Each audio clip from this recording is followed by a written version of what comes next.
everyone. I hope you all are doing good.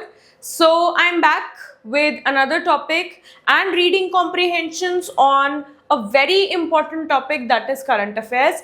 As we have seen that the recent trends of CLAT have changed. How? Because earlier बहुत ज़्यादा ना static topics आते होते थे. But now as the focus has been shifted to current affairs carry a great part of your entire reading comprehension part, right? So this is what we need to understand, that is what we need to do now. And for today's class, this is exactly what we are going to do. We are going to start with reading comprehensions based on current affairs. That is the topic for today.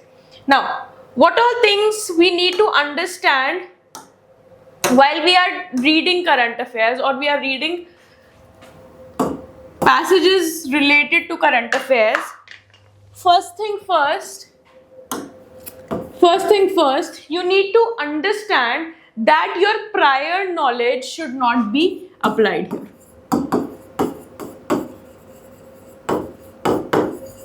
Please don't use your prior knowledge whenever you are talking about the current happenings.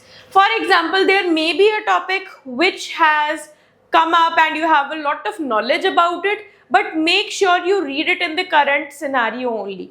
Right? Whatsoever is given in the passage, please stick to that part. अपने आप को जितना दिया गया है उसी में ही confined रखो, उससे आगे ना जाओ. So please prior knowledge use मत करो. Secondly,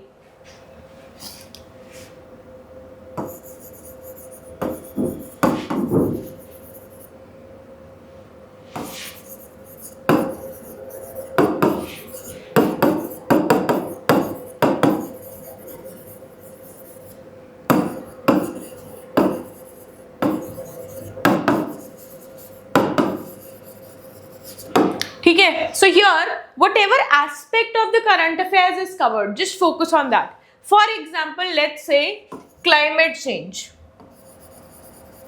Right, climate change is the topic. Now climate change may have an economic impact, a sociological impact on the health of an individual, the topography of a place. Right, all these things might be affected by it, but you will be focusing only on what is covered. Let's say the topic is only talking about its effect on the health. The entire passage is just talking about its effect on the health. You'll roam around this only and you will be talking about this only. Also, जब भी आप check कर रहे हो, please focus on the main argument when it comes to current affairs. Because most of the times ये current affairs हमारे लिए problematic हो जाते हैं जब हमें इसके बारे में already knowledge होती है. Right? Then the third point here is focus on reading editorials.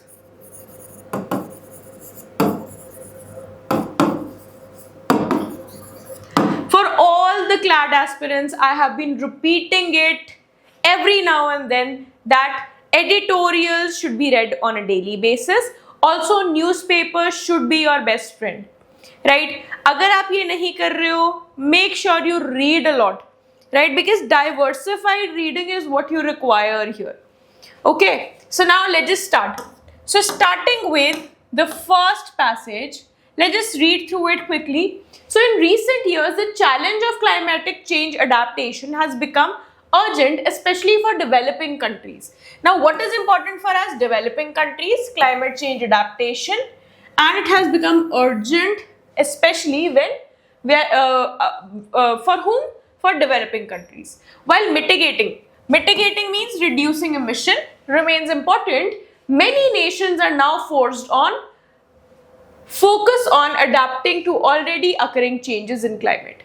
One prominent example is the South Asia monsoon region, where erratic rainfall, flooding and prolonged droughts threaten agriculture, water supply and livelihoods.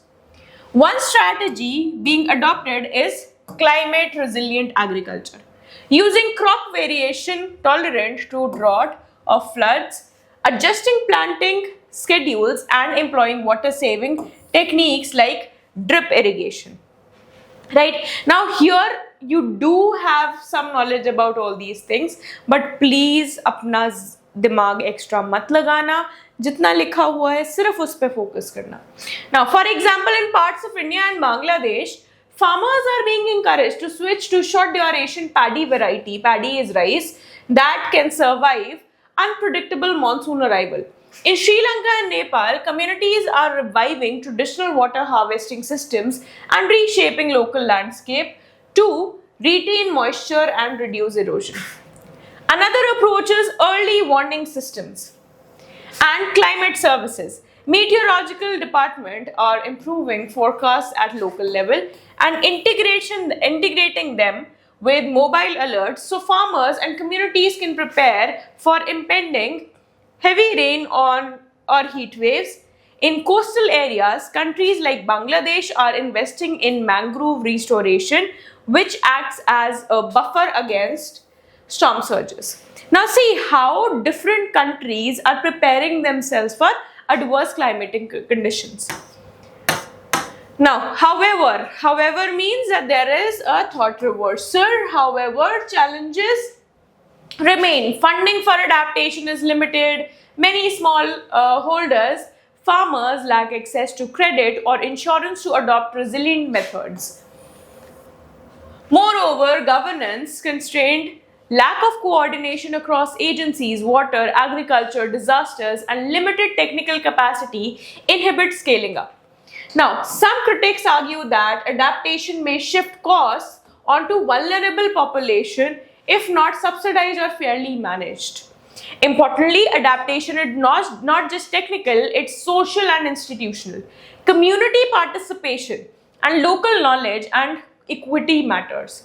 When adaptation plans are imposed top down, marginalized groups may be left out. For example, in one region, irrigation canals can provide, but distributory channels were blocked, benefiting large landholders while marginal farmers suffered. So this demonstrates that adaptation must integrate fairness and local voices. Now see, we are trying to touch different aspects of adaptation. What are the problems related to it? First of all, we've just read that how are the countries adapting. Then we've come to the problems related to it. Then, as climate risks intensify, adaptation must accelerate. That is, the rate at which we are trying to adapt, it should accelerate or it should rise. Developed countries have pledged financial support via funds like the Green Climate Fund, but in practice, the adaptation gap, the shortfall between the adaptation needed and actual action remains wide. Unless adaptation becomes mainstream in policy, planning, finance, many communities will be left exposed to climate shocks. I hope the entire passage is clear to everyone. Now, let's just start the questions. So the first question here says, what is the main shift in climate policy? What is the main shift in climate policy emphasis discussed in the passage? From adaptation to mitigation, from local adaptation to global mitigation, from mitigation to adaptation, or from agricultural reforms to modern engineering. So first thing first, we are not talking about modern engineering at all. This will be ruled out. Then from adaptation to mitigation, mitigation का मतलब होता है to control the spread of something. Here we are not controlling the spread of something. Hence, we'll eliminate this as well. Now, from local adaptation to global adaptation, mitigation, no, we are not doing that, right? So, we'll eliminate this as well. And we are left with C as the answer, which is from mitigation to adaptation, right? From reducing or from trying to stop to trying to adapt. This is what we are trying to do here. Now, which of the following is not mentioned? Whenever there is not written in the question, I want each one of you to underline it in the paper. Why? Because this reduces the risk of going wrong, right? So which of the following is not mentioned as an adaptation method in the passage? What will it be? What is not mentioned? Okay, so first thing first, using short duration paddy varieties, this is already mentioned. Drip irrigation mentioned. Solar powered desalination, no, it is not mentioned. And then restoring mangroves. So the answer is C, right? And this was a complete fact-based question. right? Then, what is a key social change in adaptation efforts according to the passage? Key social change means what is an important social change? Number one, lack of modern technology. No, it is not. Right? Then, over-reliance on private insurance. No, not at all. We are talking about social change and not financial or technical changes. Right? Exclusion of marginal communities in planning. Yes, we've talked about it, and also it relates to the society. Then, excess funding with no absorption. अब ये भी हम बात नहीं कर रहे, यहाँ पे आपको समझना पड़ेगा. We are just talking about social challenges. So societal challenge में सबसे important था C, and this is exactly what we talked about. Now, moving ahead to the next one. The phrase adaptation gap refers to what? Number one, the difference between developed and developing countries in the adaptive capacity. See, developing or developed countries, though we are talking about developing countries, but क्या कहीं हमने developed countries के बारे में बात करी या कहीं पे comparison draw करा? नहीं किया. Hence, this would not be the answer. Next, the time lag in climate change responses. Though one part of the passage talked about accelerating the pace of adaptation, but we never talked about this entirely, hence this won't be the answer. Then, the shortfall between needed adaptation and what is actually implemented. Yes, this is exactly what we are talking about. The last one is financial disparity between mitigation and adaptation. No, this is also not true. Hence, this won't be the correct answer. So the answer here will be option C. Next, which of the following best captures the passage's stance on adaptation? Passage's stance means the author's argument. Right? So here, adaptation is purely a technical challenge. No, it is not a technical challenge because हमने social challenge की भी तो बात करी है ना, जहाँ पे the oppressed class or the classes or the classes which are not able to deal with it, they will get affected. Right? Then adaptation should focus only on the rich countries. But then why are we talking about developing countries? Then adaptation is unnecessary if mitigation succeeds fully. If adaptation is unnecessary, then why are we talking about it in length? This is not the correct answer, and the answer is C. Adaptation demands institutional, social and technical integration. I hope this is clear to everyone and the entire passage is clear to everyone. Now we'll move forward to the next passage. Over the past decade, the concept of central bank digital currency, CBCD, has moved from the theoretical decision to pilot implementation in multiple countries. A CBCD is a digital form of country's fiat currency issued and regulated by its central bank and intended to coexist with or replace physical cash in certain functions. One of the motivations of CBCDs is financial inclusion. Right? In many nations, a portion of the population remains unbanked or underbanked. A CBCD system accessible via mobile phones could bring basic monetary services to those without bank accounts. Further, digital currency allows for more efficient payments, lower transaction costs, and better tackling to reduce illicit financing. Then, still, CBCD comes with significant concerns. So the first passage talks about what CBCD is and how is it beneficial. Whereas the starting of the second paragraph, it tells us that it comes with concerns. So the concerns related to it are being discussed here. One is privacy, right? Central authorities may have access to transaction data, raising fears of surveillance. Another is cybersecurity. Right? Cybersecurity risks, digital systems are vulnerable to hacking or systematic failures.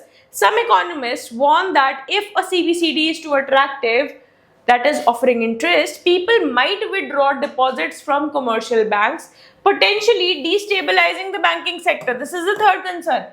Different modes are being tested. Some countries adopt a wholesale CBCD meant for banks and financial institutions, facilitating interbanking settlement.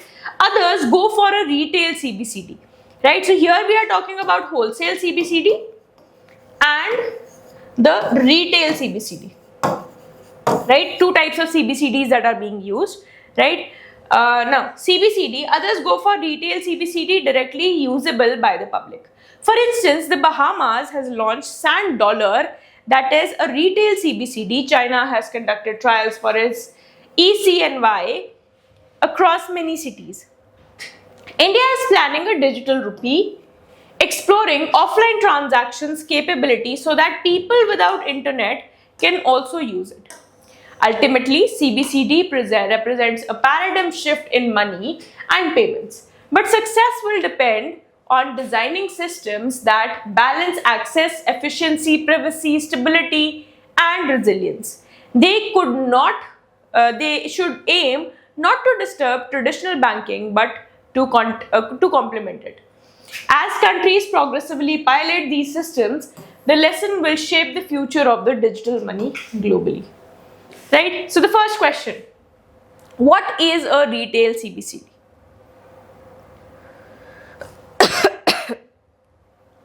What is a retail CBCD? Let us see. We were talking about retail CBCD here. Right? Retail CBCD. Directly usable by the public. Okay. A digital currency used only between banks, a form of central banking currency usable by the public, a cryptocurrency dependent on the central bank, or a digital asset for wholesale trade only. The answer is clear, a form of central bank digital currency usable by the people, which is a direct fact-based question. Then, which concern is not raised in the passage about CBCDs? Loss of privacy, banking system instability, excessive physical cash usage, or cybersecurity risks. See, this one, excessive physical cash usage is not talked about, though the withdrawal of money has been talked about. Excessive withdrawal of money has been talked about, but excessive physical cash usage has not been talked about. So most of you might get it wrong in the paper. Why? Because you will believe कि ma'am excessive cash withdraw हुआ है तो यानी कि physical money भी तो use हुआ है. यहाँ पे physical cash की कहीं पे भी बात नहीं हुई ऊपर passage में. Hence the answer should be C. Now, according to the passage, CBDCs could help in which of the following ways? Promoting financial exclusion? No. Then, completely eliminating commercial banks. Commercial banks की elimination के बारे में तो बात ही नहीं हुई. Lowering transaction costs and removing central bank control. Central bank will be controlling it. Hence the answer will be C, which is lowering transaction costs. क्योंकि इसके बारे में they have already said, and this is something which it might lead to. Right? I hope that is clear.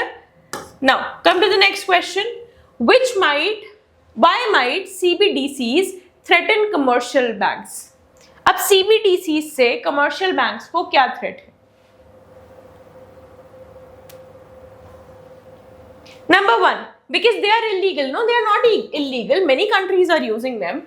If people shift deposits from bank to CBDCs directly. Next, if CBDCs crash due to volatility, and lastly, because they only support wholesale markets. They not only support wholesale markets because retail may be available hai. People shift deposits from banks to the CBDCs directly. So CBDCs are also controlled by the banks only, na? Hence the answer will be C, if CBDCs crash due to volatility, which is clearly mentioned here. Right? Which is destabilizing the banking sector. This is exactly what we were talking about, right? Then, last one. The author's tone regarding CBDCs is best described as what? Entirely pessimistic, uncritically enthusiastic, balanced with awareness of both the risks and the benefits, and indifferent. See, indifferent basically means that he is not really concerned about how it will change or what exactly it will change. Hence, indifferent तो नहीं है. Entirely pessimistic, वो बिल्कुल ही negate नहीं कर रहा है, वो negative नहीं सोच रहा है. He is not being pessimistic about anything. Then, यहाँ पे entirely pessimistic की वजह से it will be wrong. Also, otherwise also pessimistic tone नहीं है यहाँ पे. Right? Then, uncritically enthusiastic. He is not being uncritical. Why? Because वो उसके demerits की भी बात कर रहा है, right? So the only answer here is balance, because he is talking about both the risks as well as the benefits, right? I hope that is clear. Now moving ahead, in 2024, I hope the entire passage was clear to everyone. Now we move ahead to the next passage. So in 2024, the European Union's Artificial Intelligence Act. Now see, AI is everywhere, right? And you can expect a question on AI because it is one of the favorite topics of every paper nowadays, right? So Artificial Intelligence Act became the world's first comprehensive legal framework for AI. It classifies AI systems by risks, that is minimal, limited, high and unacceptable, and imposes obligations accordingly.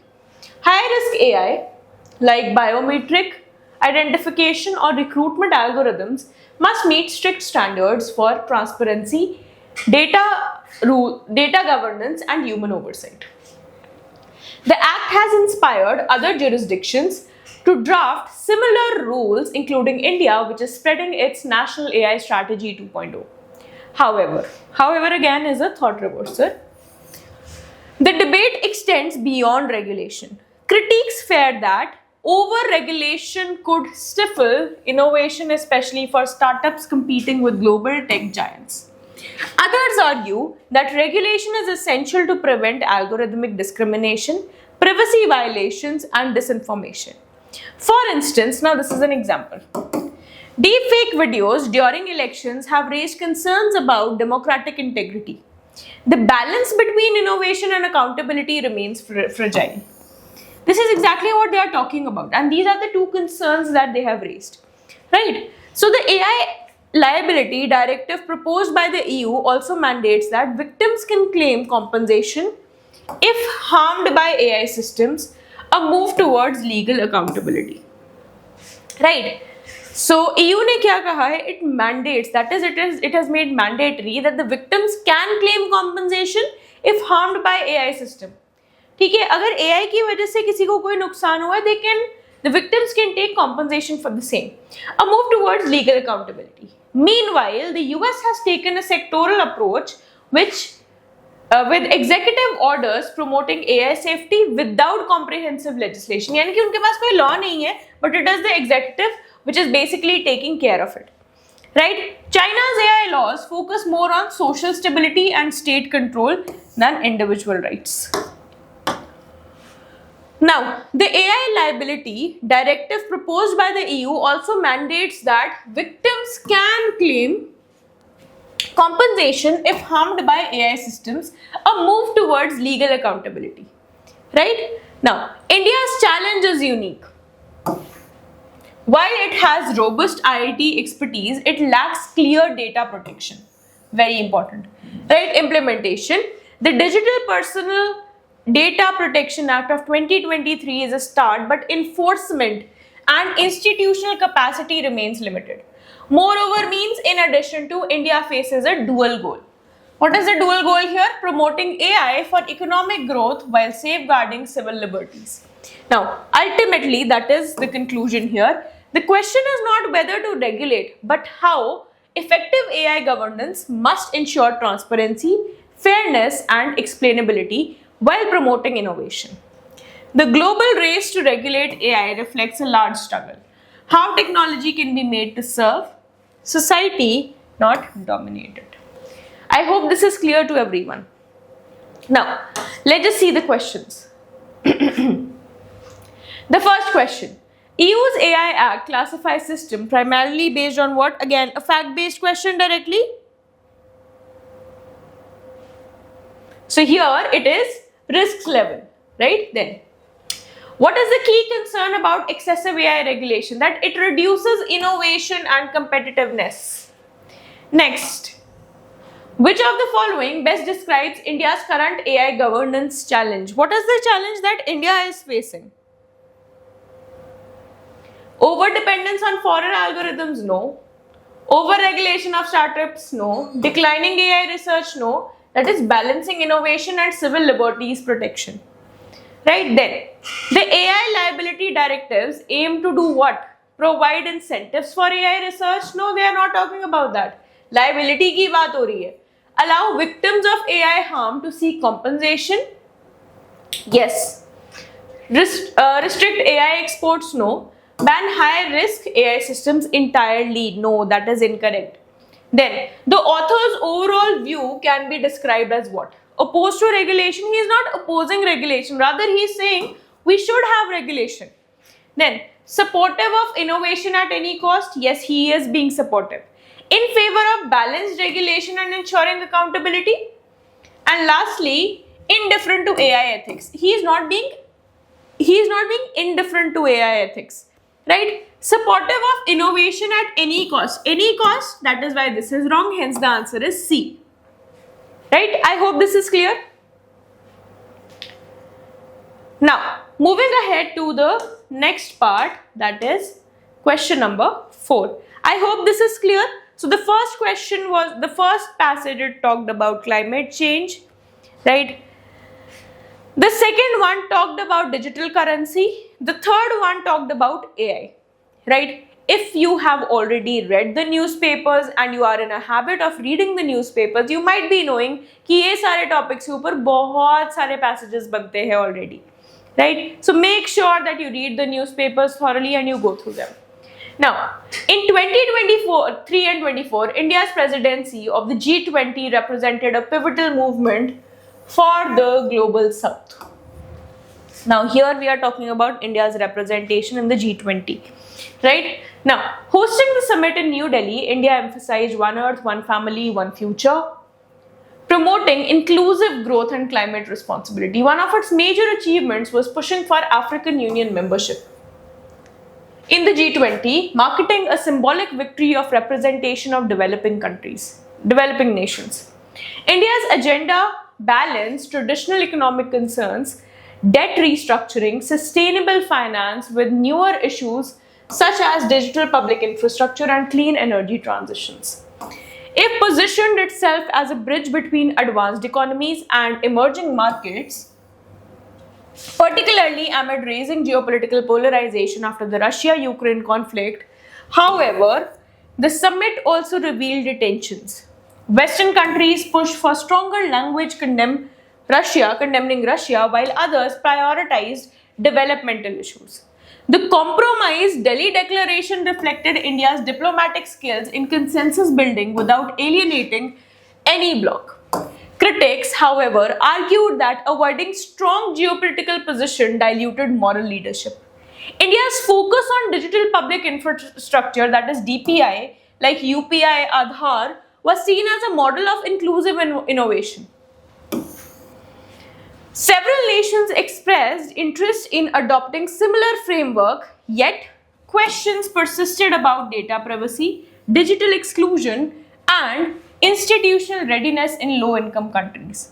Overall, India's G20 leadership showcased its ability to champion multilateralism, though the real challenge lies in implementing the promises beyond the summit. Now see, a comprehensive report of how it was good, how it was not is given here, right? Now the questions are based on the inclusion of the African Union in G20 symbolized what? So again, it is a direct fact-based question, right? It is a direct fact-based question. And the answer here is greater representation of the developing countries. Clear answer, right? Then, what was India's major diplomatic challenge during the G20 presidency? It is balancing geopolitical tensions with developmental priorities, right? Then, digital conference was not a problem. Maintaining budget deficits has not been talked about. Maintaining neutrality on climate issue is not the main topic, right? Now, digital public infrastructure, that is DPIs, refer to what? It is publicly accessible digital systems like UPI and Aadhaar, which is clearly given in the passage above. Then, which criticism was raised regarding India's G20 declaration? That it lacked strong geopolitical position, right? And lastly, the authors view India's G20 role as a diplomatic balancing act with mixed outcomes, right? So this is what is a clear answer here. Now we'll be moving ahead to the fifth one. So here we have talked about G20, which is one of the summits. And again, any news, any report about any ongoing summit, any conflict becomes important for you all to cover in current affairs. Now, the post-pandemic global economy. See, the pandemic itself was a big current affair, right? So anything which is related to it even now will be important for us. So the post-pandemic global economy has entered an uneasy phase. After years of near zero inflation, countries are now grappling with rising prices, energy shocks, and fiscal strains. Now, the conflict in Ukraine disrupted global supply chains, while climate-induced crop failures have aggravated food insecurity. Major central banks, led by the US Federal Reserves, have responded with sharp interest rates hike to curb inflation, but at the risk of slowing growth. In Europe, inflation has moderated but remains above the target. Developing countries face a worse dilemma: high food and fuel prices, depreciating currencies, and the danger of capital outflows as investors chase higher returns in the US. The International Monetary Fund, that is the IMF, has warned a two-track recovery. That is, rich countries stabilizing while poorer ones lag behind. For India, inflation control has been a delicate balancing act. Right? That how to control inflation. Inflation is mehengai. Right? The Reserve Bank of India raised policy rates gradually to avoid hurting consumptions and investment. Fiscal policy like food subsidies and fuel excise adjustments helped contain price shocks. Yet, the long-term challenge persists. Dependence on imported energy, climate-sensitive agriculture, and uneven job creation. Now, a parallel concern is de-dollarization. Right? So there is one more concern, which is de-dollarization, that India has been facing. So it is some nations led by BRICS exploring alternative trade currencies to reduce reliance on the US dollar. While symbolic so far, it reflects dissatisfaction with the dollar's dominance. If accelerated, this could reshape global finance through analysts caution that replacing the dollar's stability is not easy. As inflation slowly cools, economists debate whether we are entering a new era of sticky inflation, where prices remain persistently high due to structural issues like energy transition, cost, and supply chain diversification. Policymakers must now navigate between tightening too much and too little. So this is exactly what the passage is talking about. It is talking about the post-COVID era and how economies have been suffering. Then they have specifically talked about India and the two problems that India is facing and how it can curb it. Right? So this is exactly what is being talked about. So now the two-track recovery refers to what? Simultaneous recovery of all economies? No. Divergent recovery speeds between rich and the poor nations. This is the two-track recovery that they have talked about. It is a direct fact-based question. Then, what major risk accompanies interest rate hikes?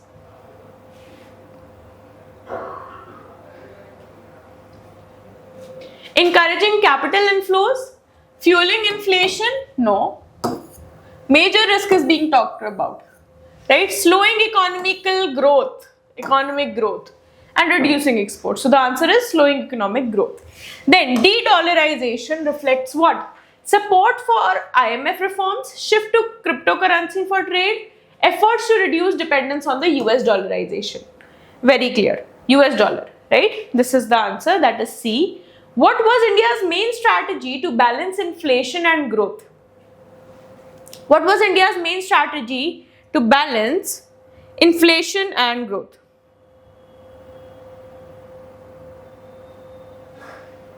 The answer is coordinated monetary and physical measures. Right? Next, the author's tone is best described as what? Alarmist and pessimistic. He is not being alarmist about anything. He is not saying that, oh, something has happened. He is not doing that. Right? Neither is he negative about anything. Second, analytical with cautious optimism. See, the word optimism is wrong here. He is not being very thoughtful. He is not being very positive about anything as well. So, dismissive of inflation concerns. So, he is saying this somewhere or the other is wrong. Why? Because it is saying that he is dismissive. He doesn't even want to talk about inflation, and he doesn't even believe in inflationary concerns.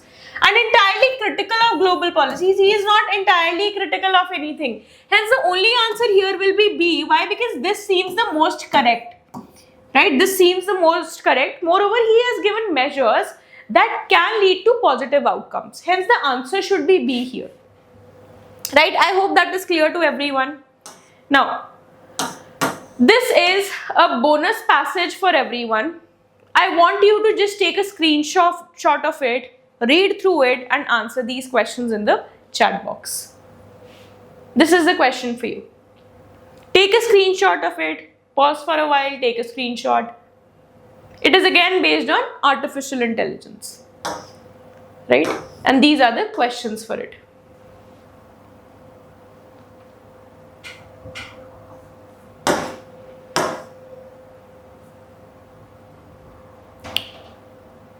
I hope everybody has taken a screenshot. So these were the questions for you. I have already covered psychology and philosophy based questions. These were questions based on current affairs. And in the next few classes, I will be covering specific topics from which questions can be seen in the reading comprehension. So all I want you guys to do is to read each and every section properly, to read each and every PDF that I am presenting here, and answer the questions along with me. Right? So with this, I'll end the class here. If you have any doubts, comment down in the comment section below, and I'll be glad to solve your doubts. With this, I'll rest it here, and I'll see you in the next video.